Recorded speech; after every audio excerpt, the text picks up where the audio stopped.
How can I strive to be more like God in my actions and attitude? A blessed Saturday, brothers and sisters. This is our reflection question for today. Holy Spirit, make my heart open to the Word of God. Make my heart open to goodness. Make my heart open to the beauty of God every day. Amen.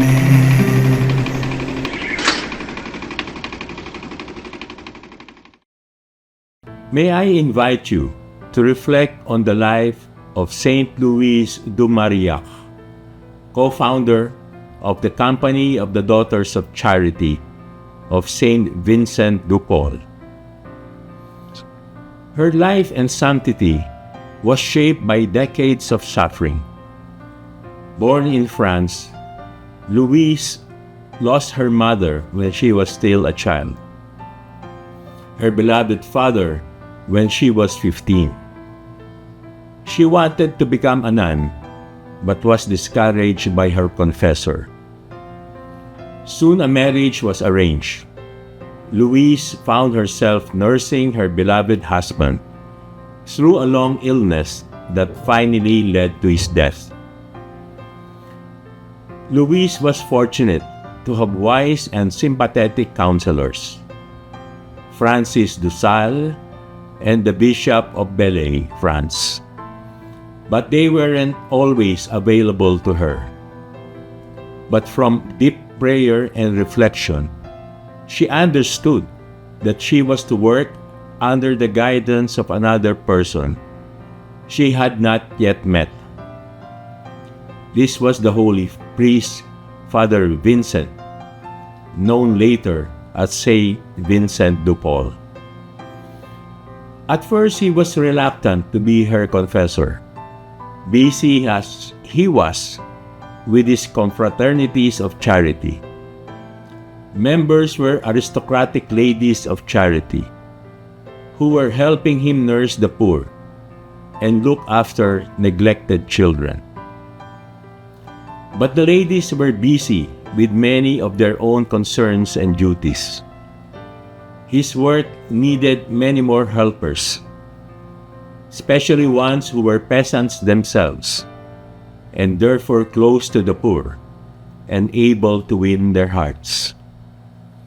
After a long time, Vincent de Paul realized that she was the answer to his prayers. She had the physical strength and endurance, despite her continually ill health. He sent her on missions where she was able to get 4 simple young women to join her. Her rented home in Paris became the training center for the service of the sick and poor. Growth was rapid, and soon there was the need for a so-called rule of life, which Louise herself, under the guidance of Vincent, drew up for the Daughters of Charity of Saint Vincent de Paul. Saint Vincent de Paul said that he never imagined starting a new community, that it was God who did everything. Your convent, he said, will be the house of the sick, your cell a hired room, your chapel the parish church, your cloister the streets of the city or the wards of the hospital. It was not until years later that Vincent de Paul would finally permit 4 of the women to take annual vows of poverty, chastity, and obedience. It was still more years before Rome would formally approve the Daughters of Charity and be placed under the direction of Vincent's own congregation of the mission. Louise was busy helping wherever needed despite her poor health. She traveled throughout France, establishing her community members in hospitals, orphanages, and other institutions.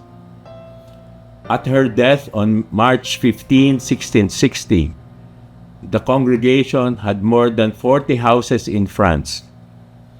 6 months later, Vincent de Paul followed her in death. Pope Pius XI canonized Saint Louise de Marillac on March 11, 1934, and Saint Pope John XXIII declared her the patroness of social workers in 1960. In today's Gospel, Jesus said to his disciples, "Love your enemies. Pray for those who persecute you, that you may be children of your heavenly Father. Be perfect as your heavenly Father is perfect." In this Gospel account, Jesus overturns the common idea that we should only love those who love us back.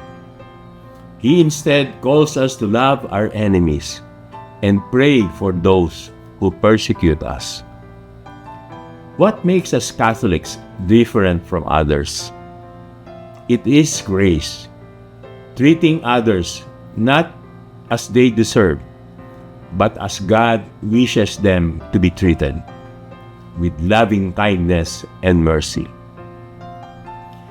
The passage suggests that loving one's enemies is not a burden, but a path to becoming God's children. Our love for others, even those who are ungrateful and selfish towards us, must be marked by the same kindness and mercy which God has shown us.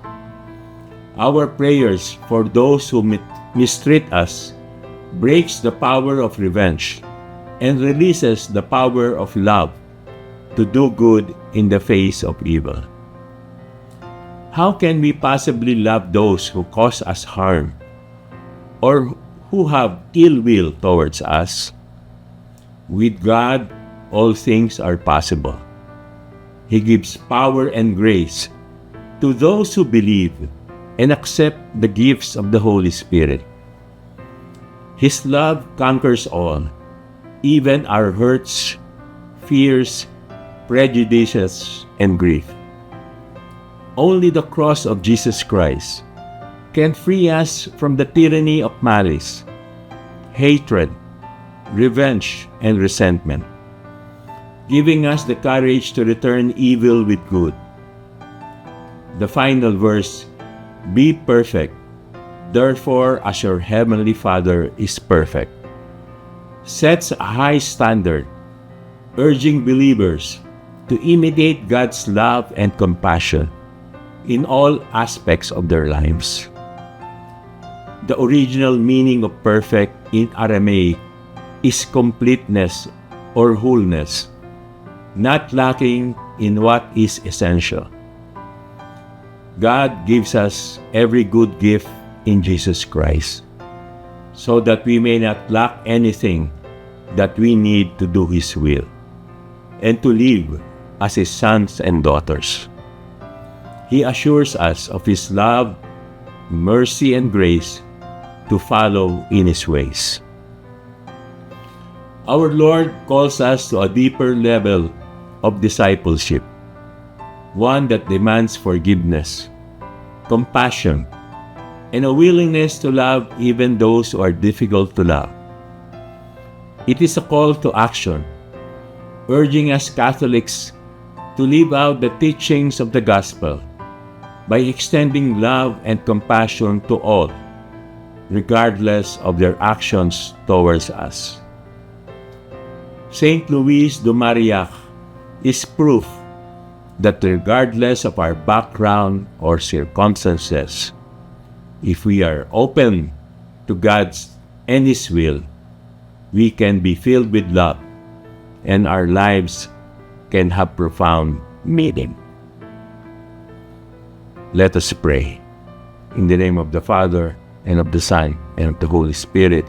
Amen. Loving and compassionate God, we celebrate with great joy the faith and works of our patroness, Saint Louise du Marillac. Instill in us the fire of her love, the tenacity of her belief, and the tenderness of her care for the most abandoned.